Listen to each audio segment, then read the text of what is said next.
Então, caros amigos, irmãos da Espírita, boa noite. Boa noite. Com imensa alegria, né? A gente retorna a essa casa depois de uns 2 anos e poucos já, né? Que a pandemia nos afastou, muitas casas pararam os trabalhos, muitas casas agora estão recomeçando aos poucos a retomar os trabalhos como um todo. Não sei quanto a vocês, mas quando a gente perde algo, a gente realmente dá valor e sente o quão bem aquela coisa nos fazia.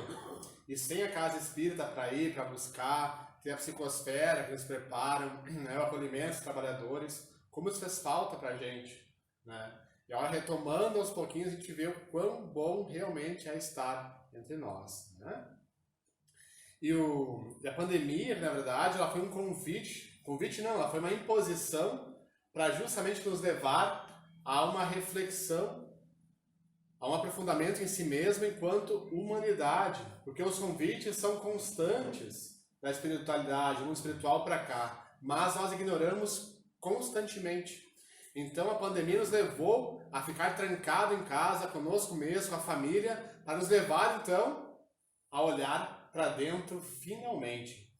Eu escutei muitos falar, vocês também devem ter escutado, na pandemia agora eu surtei. Não, tu não surtou na pandemia. Tu já era surtado, só não sabia disso, né? E aí na pandemia tu se obrigou a ficar contigo mesmo, com a família, etc. E aí sem as distrações. O trabalho diminuiu, né? Sem academia, sem espírita, sem outras coisas. Muitas pessoas viram que não se suportam. E aí por não se suportarem, não suportam também a convivência com os outros. Então muitas uniões, por efeito, também se desfizeram, casais brigaram, separaram. Mas, na verdade, nesses casos, a separação, o casamento já estava ruim. A separação já estava em andamento. Mas está se distraindo no dia a dia, empurrando com a barriga. Mas a convivência ali forçada, muitos tomaram finalmente atitude, já deveriam ter tomado muito tempo atrás. Ou até o contrário. Muitos casais e relações entre pais e filhos se redescobriram na pandemia. Viram quanto é bom conviver, trocar, né? Dialogar um com o outro, o que há tempo também por muitos estava esquecido. Então a reflexão vem nos proporcionar isso a nível global, a nível mundial. E justamente então, pessoal, a proposta dessa noite é trazermos algumas pequenas reflexões sobre o autodescobrimento. A palestra ela é baseada na obra da Joana de Ângeles, com o mesmo nome, tá? Que é a 6ª obra da série psicológica dela. Então a Joana tem mais de 60 obras por Divaldo Franco, e dentre estas tem 16 que compõem a série psicológica dela, em que ela faz uma ponte entre a psicologia acadêmica, a psicologia transpessoal e a psicologia espírita. Depois tem mais 2 palestras também com base neste mesmo livro, que é a continuidade dessa noite. E pessoal, deixa eu perguntar, quem é que aqui se acha uma pessoa mais boa do que má? Assim, pessoal, eu não sou médio, não leio pensamento, né? Então vocês demonstrem alguma coisa. Podem levantar a mão, fazer algum gesto. Ninguém aqui se acha mais bom do que mal? Claro que somos mais bons do que maus. Temos os nossos defeitos, mas somos mais bons. Mais bons do que maus. Tá bom. Então a maioria, pelo que eu vejo, se acha a pessoa mais boa do que má.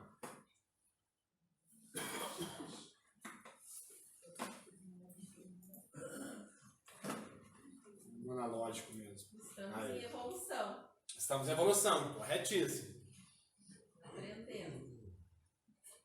E é o Kardec nos fala, pessoal. A imagem é meramente ilustrativa. Mas Kardec traz as 5 escalas dos mundos, correto? Tá? Então, o primeiro são os mundos primitivos. São destinados às primeiras encarnações da alma, onde a vida é muito mais instintiva, não se tem noção de moral, de bem e do mal, do discernimento de uma coisa e de outra.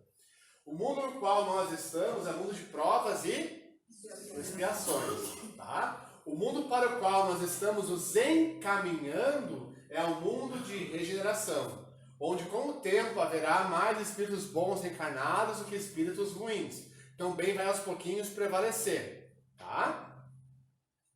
Mas ainda há o que expiar, Ou seja, ainda haverá o que nós crescermos pela dor. Bom, no quarto mundo feliz é onde finalmente o bem vai preponderar sobre o mal. E no quinto mundo, o puro, é onde somente reina o bem.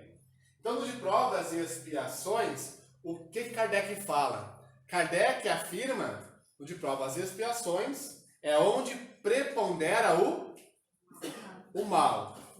E se nós estamos em um planeta que prepondera o mal, ou seja, que o mal sobrepuja o bem, é porque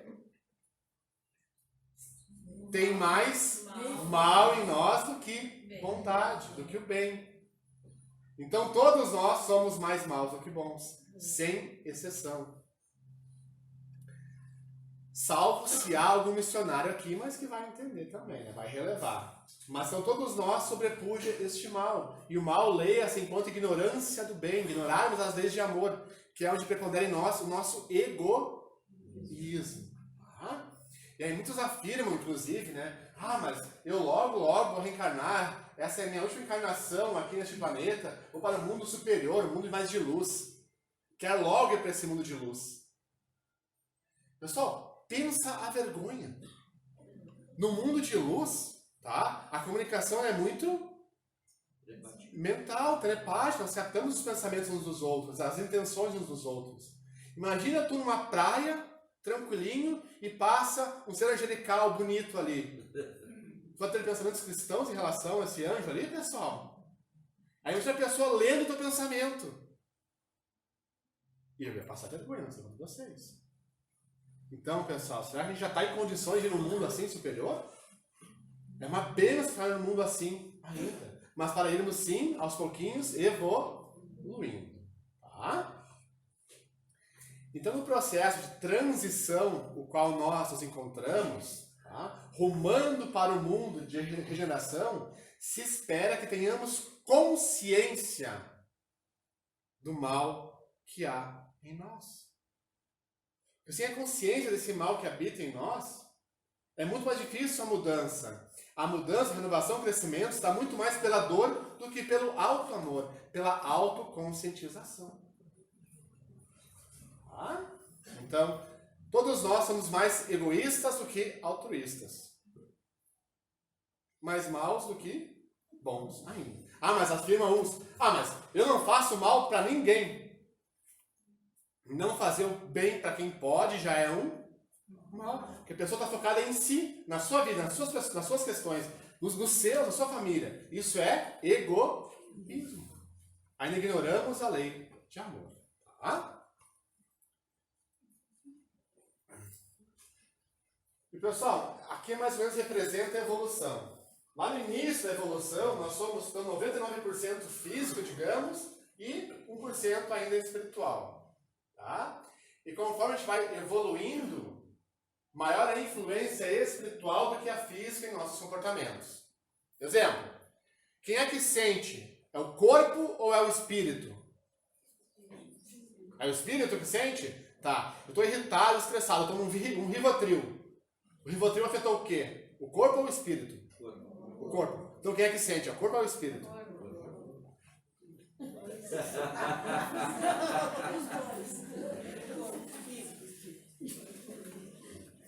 Viu como uma distorção? O que nós somos, pessoal? Nós somos espírito ou um corpo? Espírito. É por isso que Kardec usa a expressão alma, que é o espírito encarnado.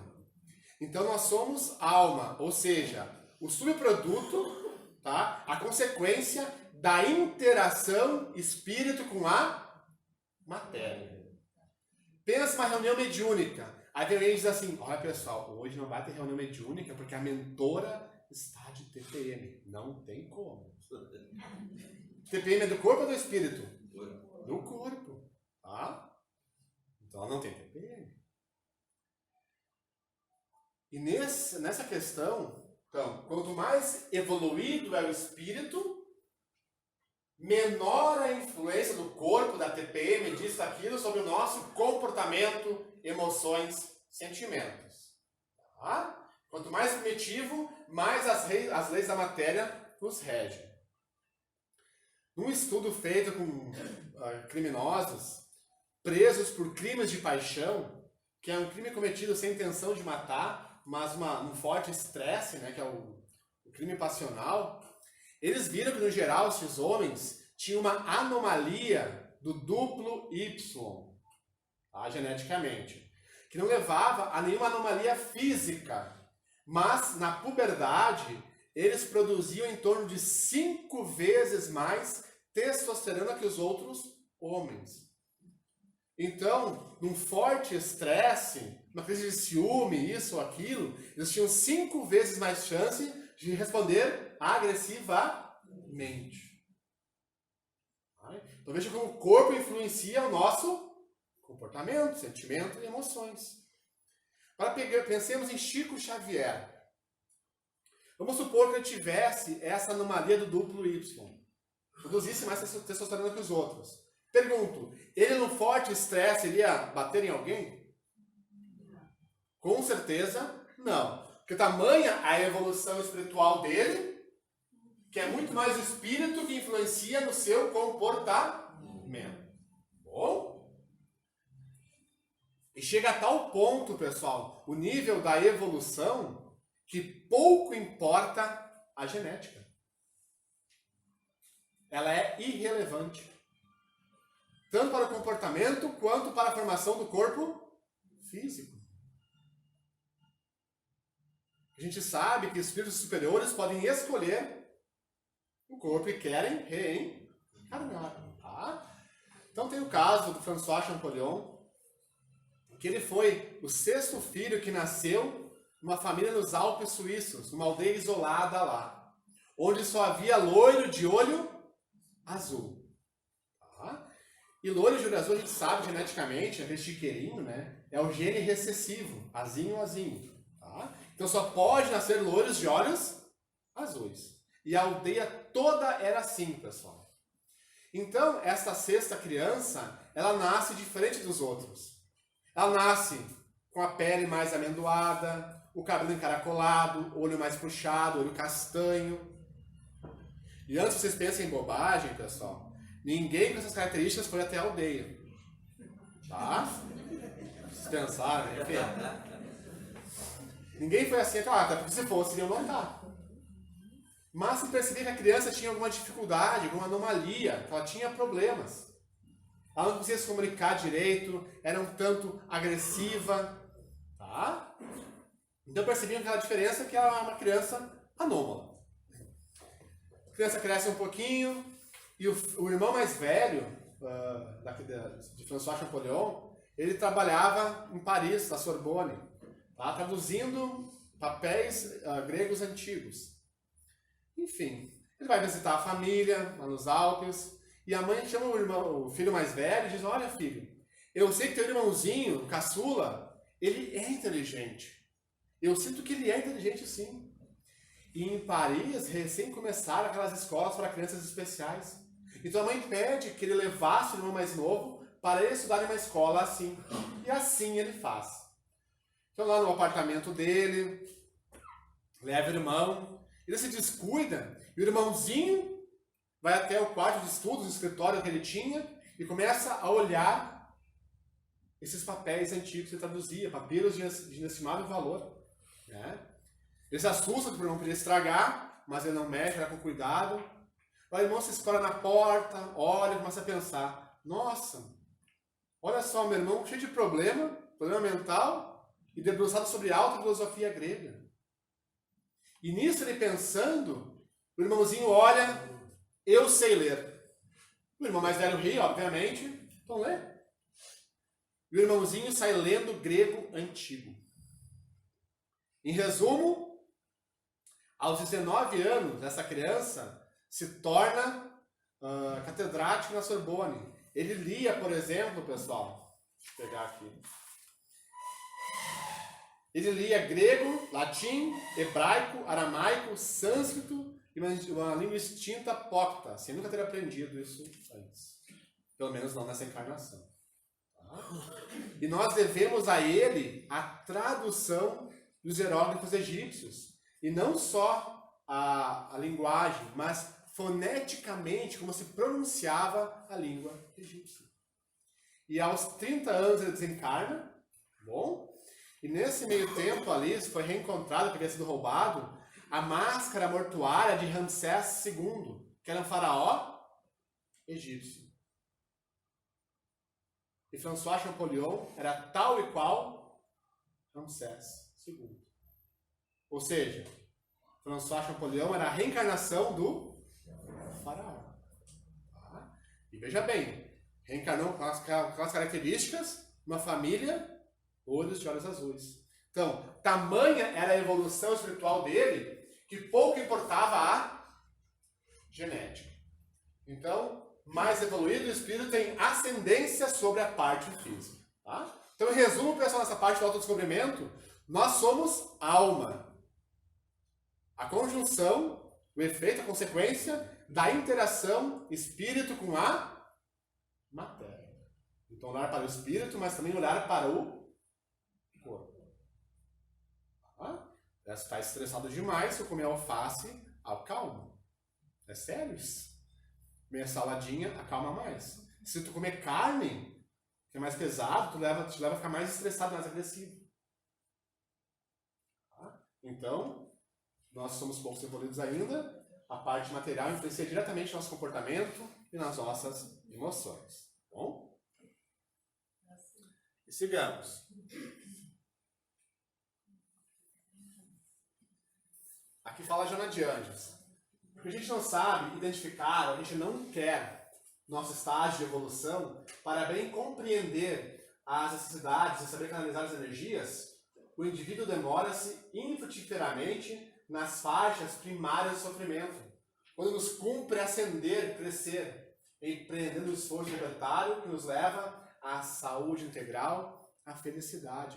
Então, esta é a proposta da Joana de Ângeles. É justamente, pessoal, esse autodescobrimento facilitar a evolução, o crescimento, mas também a própria felicidade.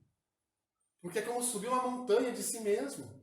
Quanto mais se sobe, a paisagem é mais bonita, né? O ar é mais puro. Exige esforço, mas vai cada vez mais compensando. Então tem um propósito. Quanto mais nós descobrirmos, mais fácil a evolução é pelo amor do que pela dor. Tá? E pessoal, a palestra de hoje ela é toda baseada nesta pergunta de Kardec. Dentre os vícios, qual se pode considerar radical? Isso respondem os espíritos. Temos dito muitas vezes o egoísmo. Daí deriva todo o mal. Estudai todos os vícios, todos, e vereis que no fundo de todos há o egoísmo. Se eu perguntar agora, quem é que se acha egoísta? Ninguém. Né? Todos nós o somos, mas não reconhecemos muitas vezes. E para a gente não reconhecer o egoísmo em nós, a gente acha que não é. Que é altruísta. Que a gente é mais bom do que mal. Né? Pequenos exemplos. Vamos supor, tu vai dirigir para algum local. E aí tu tá apressado. Quando tu estiver apressado, o tiozinho do interior vai estar na tua frente. Tranquilinho dirigindo. E aí tu já fica estressado, irritado. Né? Aí sai um dia mais cedo, vai na casa espírita, assistir uma palestrinha, tu vem tranquilão. E aí o tiozinho tá lá atrás, apressado. Aí dessa vez tu é o tiozinho do interior, dirigindo tranquilo, etc. Uso de buzina, sinal de luz. Tu já fica o quê? Estressado também. Nossa, sai mais cedo, começa a xingar a pessoa. A gente sempre se irrita. Pergunto, pessoal, qual que é então a velocidade certa? É andar rápido ou devagarinho? Depende da minha pressa, do meu estado de humor. Então, as vias têm que ser de acordo com a minha necessidade. Porque se eu estou com pressa, todo mundo tem que andar rápido. senão vai estar me atrapalhando. Se eu estou tranquilinho, nossa, que povo apressado, estressado esse. E a gente já se irrita. E pessoal, a simples irritação no trânsito já mostra o quanto nós somos egoístas. Nós estamos numa via pública que não é só nossa. E a gente acha na nossa loucura que o mundo tem que andar de acordo como eu quero, de acordo com a minha necessidade. Então, se alguém de nós se irrita no trânsito, já mostra o nível do nosso egoísmo. Alguém aqui se irrita, pessoal? Então, mas tudo bem ser egoísta. O problema é que a gente não reconhece isso, não sabe lidar. Porque a gente vai continuar se irritando no trânsito. Mas aí quando o ego falar, a gente se irritar, nossa, a minha loucura. A gente vai rir de si mesmo. E aí muitas vezes a gente no evangelho, né? O orgulho, a vaidade, o egoísmo, isso, aquilo. E quando a gente consegue reconhecer alguma dificuldade em nós, há uma tendência em nós, espíritas principalmente, em adotar uma postura contrária. Até aí tudo bem. O problema é, adotando a postura contrária, nós acharmos que mudamos. Vou dar um exemplo. Uma mulher espírita também, tá? Ela se reconhece muito vaidosa. E aí então, ela passa a ter uma vestimenta mais simples, andar mais simples, até meio descabelada, sem se ajeitar. E pessoal, não é o fato de andar simples da roupa, isso não importa no fundo. Mas ela tinha posses, mas fazia questão de andar mal vestida, descabelada, sem se arrumar, sem uma maquiagem. Aí eu perguntei isso pra ela, mas vem cá, por que tu anda assim? Ah, é que me descobri muito vaidosa e agora eu sou humilde. Aí eu pensava, né?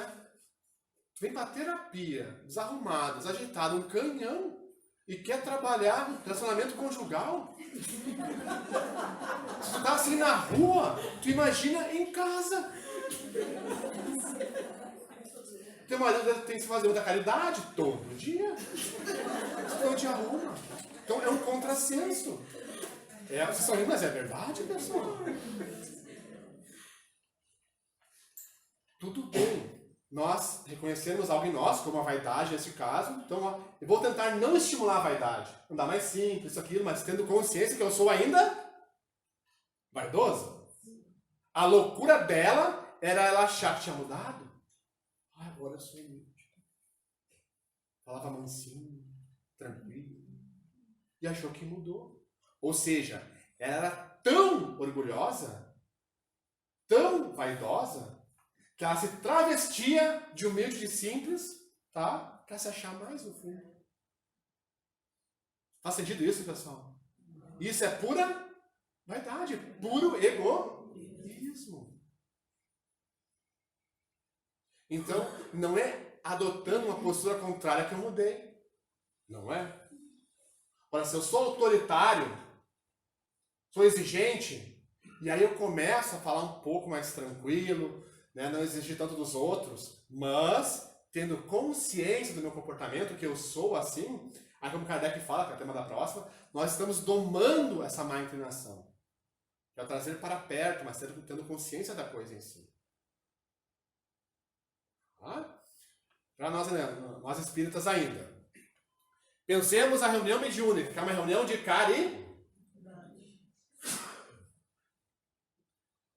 caridade, pensar no próximo, no outro. Pessoal, todo mundo aqui é estudante? Assim é não. Sempre aquela, tá? Então você sabe bem o que é animismo, né? Tá? Que é quando a comunicação é de si. E muitos médios, a reunião mediúnica, a comunicação mediúnica é do espírito, a anímica é de si. Então muitos médios na prática mediúnica, na reunião mediúnica, têm um medo enorme do animismo. Aí tá lá na mesinha, né? Grupo ali, aí o médico concentrado, aí o médico começa a sentir uns arrepios, começa a sentir uns negócios, mas ele fica, não, mas isso não é espiritual, isso é meu, é anímico, e fica, e não comunica. Aí dá um tempinho, o médium ao lado manifesta os mesmos sintomas e passa na pessoa ali. Tá? Então vejamos o que aconteceu aí. Uma reunião de caridade. Está ali o médium, mas ele não está preocupado com o espírito sofredor que precisa se comunicar. Ele não está preocupado com o encarnado que precisa que a dor de obsessão aconteça. Ele não está pensando na equipe espiritual de luz que às vezes prepara há semanas a comunicação. Não está preocupado com os colegas, também querem aprender, se desenvolver, etc. Está preocupado exclusivamente com ele mesmo, consigo. O que os outros vão achar de mim se a comunicação for anímica, se não for espíritos, se for uma comunicação fake? O que vão pensar de mim? Isso é o que, pessoal? É altruísmo? É pensar no próximo ou é egoísmo? E muitas vezes é a única oportunidade que aquele espírito tem de estar ali para se manifestar. De dar a comunicação, né? Aí é por isso que a espiritualidade muitas vezes leva ele para o médium ao lado. Então, olha a grande oportunidade que o médium perde. Porque pensa só em si. Então, olha como a gente é egoísta demais no dia a dia e não se percebe muitas vezes. Por exemplo, pessoal, todo palestrante é vaidoso. Aí, para satisfazer a vaidade, vai lá dar palestra. Mas, se ter consciência da vaidade, ele pode tentar fazer um slide bonitinho, isso, aquilo, mas não para enaltecer o ego. Como muitos também que não se arriscam da palestra, também são vaidosos. Mas com medo do que os outros vão pensar, não dão palestra. Isso é vaidade. E às vezes, nem o que não dá palestra, nem o palestrante até, está preocupado com a mensagem, mas com em si. Com o que vão pensar dele. O julgamento, né? Mas aí que tá. Se eu for mal julgado, eu não sou tão bom assim. Isso é meu orgulho, minha vaidade, meu ego. Isso. Então, no dia a dia, como se manifesta esse ego doentio em nós. A gente não percebe. Outro exemplo em casa. Porque a semelhança, pessoal, não é mera coincidência, tá? Casalzinho levanta de manhã cedo, né? Para ir trabalhar, etc. E aí, então, a mulher já levantou, vai se arrumar, demora mais, vai demorar um pouquinho mais para levantar. Não levanta, vai se arrumar. E não arruma a cama. Aí volta a mulher ali, meu Deus, como é que não arrumou a cama ainda? E o cara fala, tá, mas de noite a gente vai dormir de novo aqui, deixa assim. Né? E a mulher, não, mas como assim? Porque as energias, não sei o que, vai influenciar não sei aonde. E dá um discurso pro cara arrumar a cama. Quem é que tá certo, pessoal? Então, querendo falar, enfim. Não é uma questão de estar certo ou estar errado. Cada um com a sua razão. Agora, se esta mulher olhar para o maridão, olha minha bênção de Deus, eu tenho um monte de porcaria aqui dentro, tem um monte de conflito não elaborado. Se eu vejo algo desalinhado fora, bagunçado, torto, a cama desarrumada, esse desalinho externo vai mexer no meu desalinho interno, nos meus conflitos. Então, para ficar um pouquinho mais em paz aqui, eu preciso que ali esteja arrumado. Então, me dá uma forcinha. Né? Aí o cara vai lá e vai ajeitar. Mas, se eu não reconheço, se eu acho que eu estou certo, que é do meu jeito, se não arrumar a cama, se não baixar a tampa do vaso, isso, aquilo, é uma afronta, porque eu já te falei. Acontece isso em casa, né? Não, em casa é igual, tá, pessoal? Minha mulher não viu essa palestra ainda, tudo certo. Né? Então a gente começa a jogar o nosso egoísmo, o nosso autoritarismo no outro. E achando que está certo, olha a loucura disso. Mas, de novo, não é uma questão de certo ou errado, mas de olhar para a situação que acontece, reconhecer em mim. Porque eu tenho essa necessidade, está tudo alinhadinho aqui fora para me sentir em paz. Faz sentido isso para vocês, pessoal?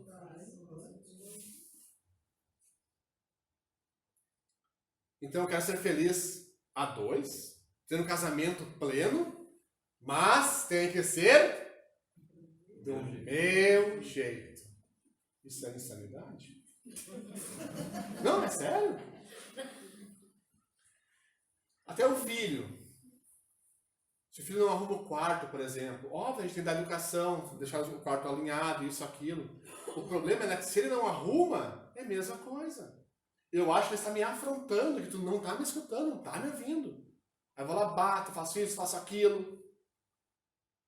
Olha, filho, eu sou super inseguro, eu sou espírita, sou palestrante. O que vão falar de mim se eu tenho um filho que roda de ano? Então me ajuda, filho, estude. Porque eu ainda preciso que os outros vejam que eu tenho um filho, digamos, estudioso, para eu me sentir bem.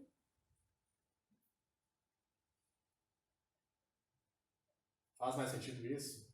Mas se eu não reconheço em mim a minha fragilidade, a minha necessidade do meu ego ser alimentado, eu vou querer esculachar, vou querer brigar com o outro. Em casa, relacionamento, trabalho, centro espírita, e por aí vai.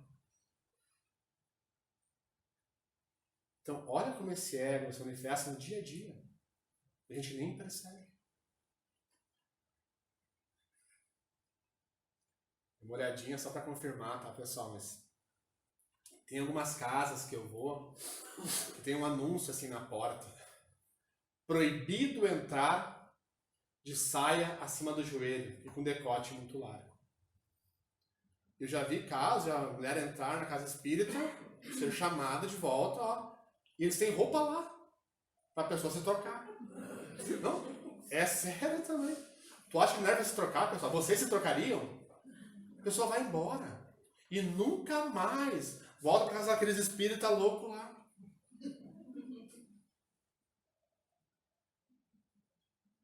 Muitos de nós espíritas falamos, você deve ter falado isso, quando alguém traz uma questão difícil. Ah, mas o que Jesus faria no teu lugar? Já viram essa? É comum a gente falar isso. Aí eu fico pensando, imagina Jesus na porta da casa espírita. Aí chega uma mulher do trabalho, meretriz, vamos supor, vem lá com essa mini saia, uma mini blusa. Aí ela vem para entrar na casa espírita, para buscar um alívio, um amparo. Aí Jesus na porta ali, sereno, olha para ela assim. Vai, irmã. Você é bem-vinda na casa de Deus, mas não com essas roupas. Jesus falaria algo assim, pessoal? Jesus a expulsaria? Então, eu também escuto isso muitas vezes. São pessoas que já superaram essa coisa nojenta que é o sexo. Não fazem mais. Pessoal, não é questão de exercer ou não a função sexual. É questão de muitas acharem, mas a maioria são mulheres, já superaram, eles não precisam mais disso. Jesus não precisava, então eu não preciso. Você já está assim com Jesus. Então, ela não faz mais sexo. Mas passa o dia pensando em sexo. Não o seu, mas o dos outros. Tu viu a irmã ali para dar passe? Com essas roupas ali. Tu viu a vizinha? Outro cara essa semana veio ver ela. Outro cara. Então passa o dia pensando em sexo. Mas não o seu, né? Porque ela sublimou. Sublimou, pessoal? Reprimiu tudo. Diz que sublimou, mas tá ali ansiosa, perna inquieta, chata pra caramba, ninguém aguenta ela, mas ela sublimou. Será que sublimou, pessoal? Não, reprimiu tudo. Trancou um comportamento e acha que está elevada. E não está. De novo, não é tu exercer ou não a função sexual. É a consciência que tem disso. Olha, não, estou sem exercer a função, mas, né, tentando analisar de outra forma, minha energia, isso, aquilo. Mas tendo consciência da energia. Da falta que faz, às vezes, mas vai canalizar. O Chico Xavier precisou conversar com as células dele. Um dia o Chico Xavier estava com tanta vontade que não aguentava mais, o Emmanuel mandou ele caminhar. Ele caminhou tanto que se perdeu na mata, né? Teve que pedir ajuda para voltar. Ou seja, mas ele teve consciência da vontade, da energia dele. E aí foi aos pouquinhos sublimando, um processo.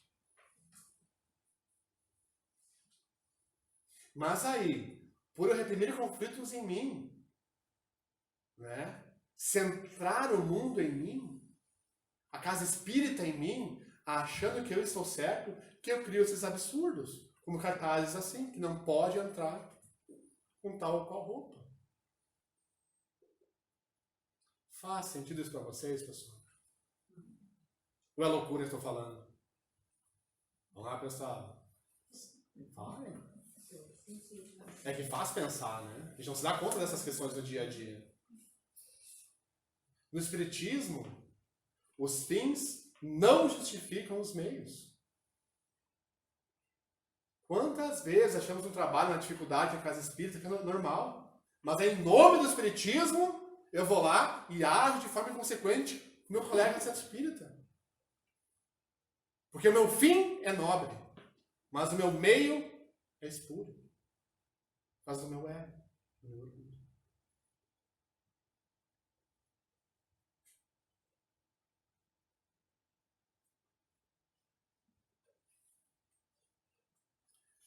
Então, pessoal, observemos no dia a dia aonde nosso ego se manifesta. E tá tudo bem ser egoísta, tá tudo bem ser orgulhoso, ser vaidoso, ser isso, ser aquilo.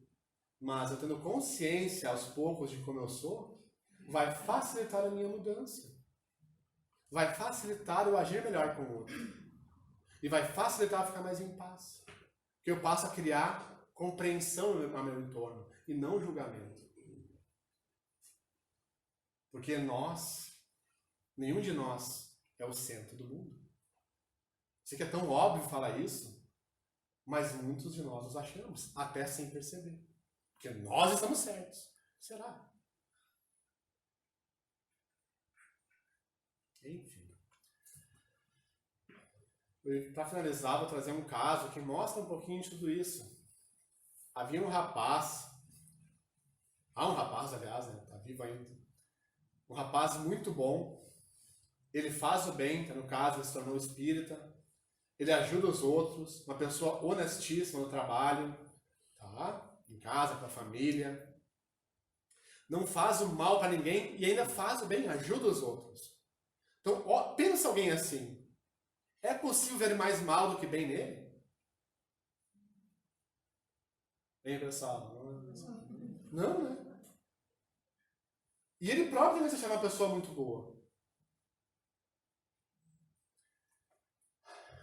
E ele sempre pensa primeiro nos outros, depois em si. E até esse é um dos problemas dele. O auto-boicote constante.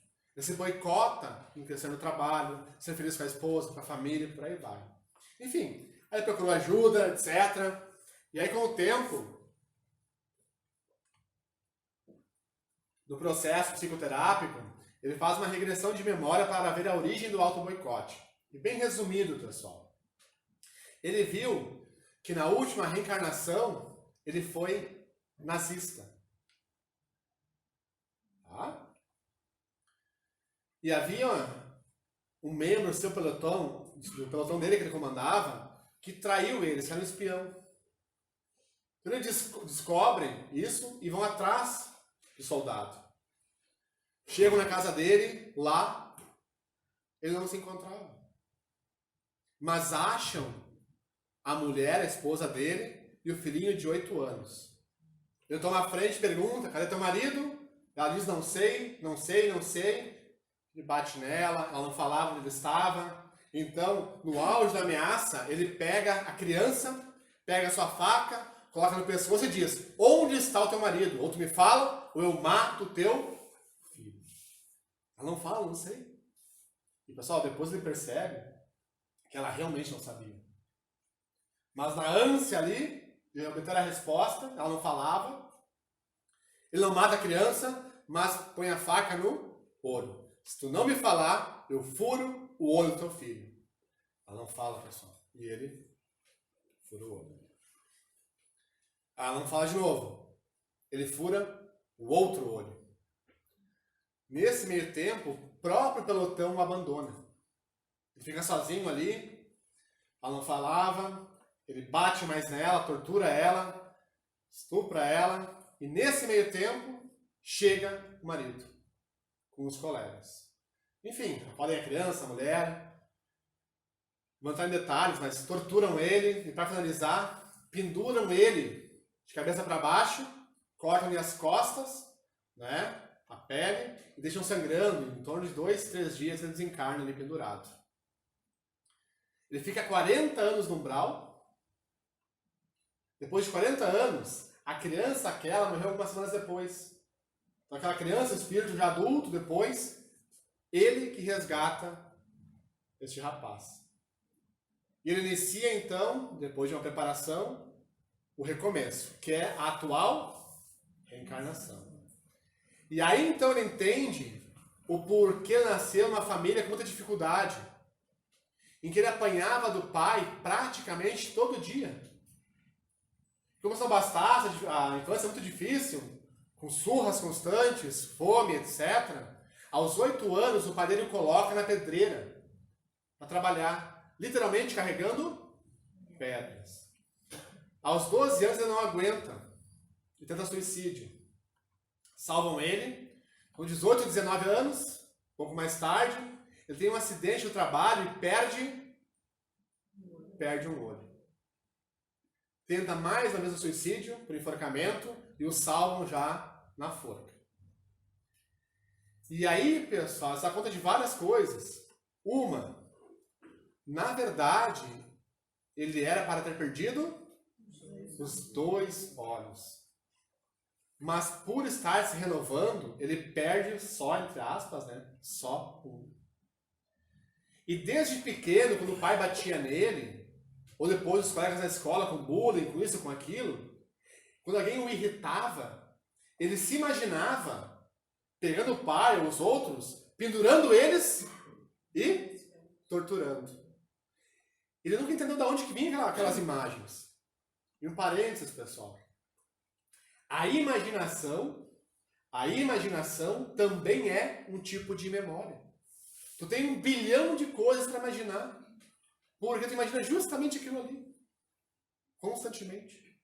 Ou seja, aquele rapaz bondoso hoje, criança lá atrás, quando se imaginava assim, estava cheio de ódio, queria se vingar ainda. Ele percebe nessa autoanálise, nessa busca que ele fez, que mesmo sendo uma pessoa muito bondosa, voltada para o bem, ele tinha rompantes de arrogância, de prepotência.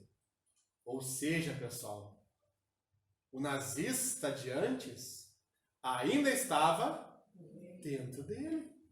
Era ele.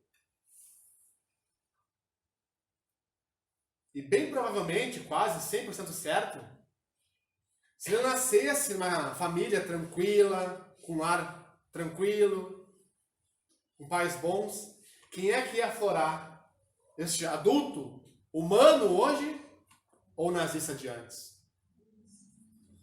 Então a vida veio lapidando ele literalmente a laço, domando esse ego à força, para que viesse, se desdobrasse, não nazista mais, não egoísta, mas os valores divinos que em todos nós. Então a vida foi lapidando, foi domando ele. E justamente por estar se renovando, teve essa moratória e perdeu apenas um olho. E vejam bem, pessoal, não só por isso, por já estar se renovando, mas pelo bem que ele virá fazer. Para aos pouquinhos equilibrar o mal de antes. Agora pensemos em nós, nessa autoanálise bem honesta.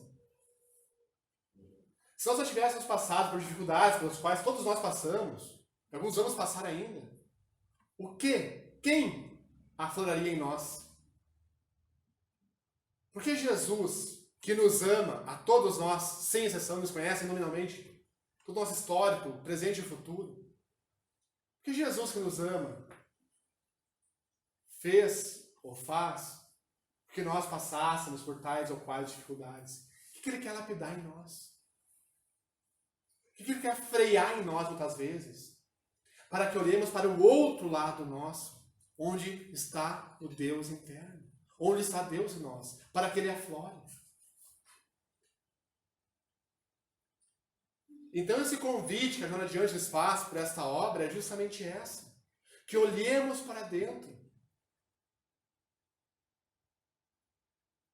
E não importa o que nós vamos descobrir, mas tenhamos humanidade para conosco mesmo. E aos pouquinhos confiemos em Deus. Nos entreguemos a Ele, para que Ele vá nos lapidando. Para que a evolução então seja, a partir de agora, pessoal, muito mais pela consciência, muito mais pelo amor do que pela dor. E se passamos por alguma dor aí, não vamos passar. É Jesus lapidando a gente, nos auxiliando a domar esse ego.